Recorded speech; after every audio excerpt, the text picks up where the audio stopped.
This is the testimony of Jane. Jane grew up in a fractured household, rarely present. Her mother was addicted to drugs and alcohol, regularly using hash and cocaine during Jane's childhood. She tried to end her own life on multiple occasions and left altogether when Jane was 7. Jane's father had significant mental health issues, though until the age of 5 she describes a generally positive relationship with him. However, after meeting a new partner following the departure of Jane's mother, he became colder, more distant, and increasingly abusive. He used his hand, a slipper, and a cane to hit Jane.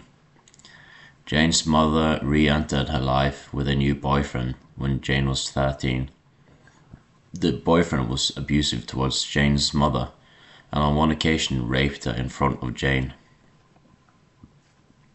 It was around this time that Jane's mother's drug dealer began grooming her via Facebook. He had become aware of the fact that Jane was self-harming and presented himself as a sympathetic and supportive friend. Jane, vulnerable at the time, exchanged messages with him for several months. Eventually, the drug dealer began asking Jane whether she had ever smoked cigarettes, taken drugs, or had sex. During one half-term, he asked to meet with her. She agreed, and he came to Jane's father's house while Jane's father was at work, armed with a kosh. He took her up to the bedroom and told her to strip naked. He said, "You may be 13, but you've got the body of a woman," and raped her before promptly leaving. From then, the drug dealer regularly called Jane and waited outside her school for her. Jane would hide in the staff room and tell teachers that she did not want to leave as she knew he would be waiting for her. The staff did not intervene and would force her to leave the school. The drug dealer regularly took Jane to his girlfriend's house where he would give Jane Valium and cannabis. He would also show her the drugs he took, including heroin, methadone, and crack cocaine. The drug dealer sexually abused Jane every day apart from the weekends for several months. Jane was misdiagnosed with a personality disorder at this time. She did not tell anyone about her relationship with the drug dealer until one night during an argument with her mother who was drunk. Her mother said, "I don't know why you're like this," and Jane replied, "Because I'm being fucked by a 50-year-old man and nobody has noticed." The following day, Jane returned from school to the police at her house. The police insisted that Jane, just still 13, would need to testify in court alone against the drug dealer.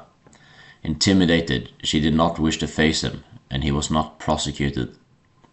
Following the revelation of Jane's grooming and rape by the drug dealer, Jane's father called her a whore and told her that he wished she would just hurry up and kill herself. The school accused Jane of using self-harm to manipulate her father. She was regularly placed in detention and threatened with expulsion due to falling behind with schoolwork. As a result, Jane became increasingly disobedient and suicidal. At the age of 14, Jane began running away from school, taking drugs and spending time with men older than her. On one occasion, she took an overdose before school in an attempt to end her life. She was taken to hospital after the staff told her she would have done it in the woods or somewhere private if she actually wanted to die. Her father then came to the hospital and told her to try harder next time as she was wasting everyone's time. Later that day, she attempted suicide by cutting her own throat but failed. Jane was briefly taken into care at the hospital. She was discharged after less than a month and everybody acted like nothing had happened. Her father would not accept her back into the family home, so she was left homeless. Jane spent a short period of time staying with friends until social services was informed about her situation by her aunt.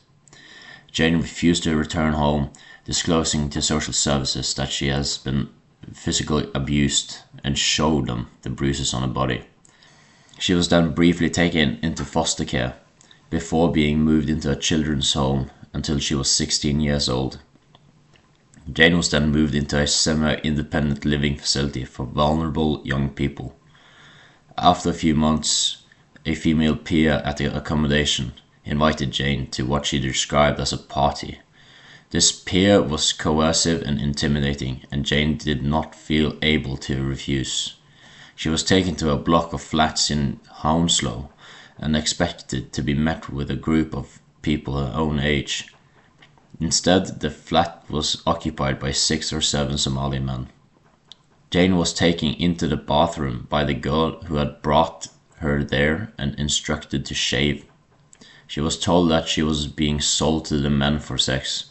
Jane did not want to participate, but complied out of fear. She was then sexually abused by one of the men and made to sleep in a small child's bed afterwards. The following morning, the girl who took Jane to the flat was paid by the men. This occurred repeatedly over a period of months, sometimes with multiple other girls present. Jane was told that she needed to gain weight to be more desirable to the men. In response, Jane began purging, which developed into a severe eating disorder. Jane was blackmailed with the threat of prison by the peer if she disclosed her exploitation to anyone. Violence and intimidation became commonplace at the semi-independent living facility. On one occasion, a young woman returned to the accommodation intoxicated and distressed, saying that she had been abducted and sexually assaulted. The staff, who were aware that sexual exploitation was taking place on the site, but chose to do nothing about it, responded by accusing her of making it up. Eventually, Jane disclosed her own sexual exploitation to accommodation staff, including the trafficking and exchange of money. She was told that what was happening did not constitute trafficking, as she was over the age of 16. The police were not contacted and no action was taken. Jane was blackmailed by staff with the threat of being blamed for the exploitation of her and others if she took her complaints any further. Jane's eating disorder intensified and she began self-harming again. She was sectioned under the Mental Health Act and admitted to a psychiatric hospital. While hospitalized, she disclosed the exploitation again. Police interviews took place, but due to her being heavily medicated, Jane was treated as an unreliable witness and no further action was taken. She also disclosed in writing what was happening to her.